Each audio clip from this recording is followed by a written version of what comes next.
The Pomodoro technique helps to train your brain to focus for short periods and helps you remain on top of deadlines and can even improve your attention span and concentration.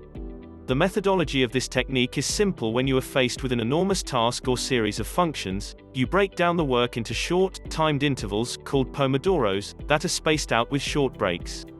It is a cyclical system where you work in short spurts, which ensures you remain productive while taking short breaks that help to bolster your motivation and helps to keep you creative.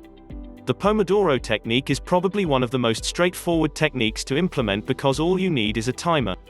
Beyond that, you don't need to use any unique apps, tools, or books. Here's how to get started using the Pomodoro technique to boost your productivity. 1. Choose a task that you want to complete. 2. Set your timer for 25 minutes. 3. Work on the task until the timer expires, then put a check on a sheet of paper. 4. Take a short break, usually around 5 minutes.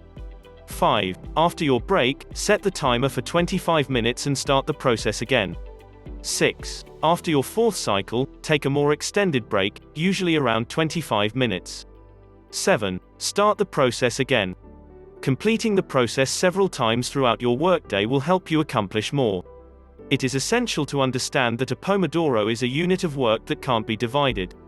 That means that if you become distracted during your 25-minute session of work, you either have to end the Pomodoro early and restart it later, or you need to postpone the distraction until later.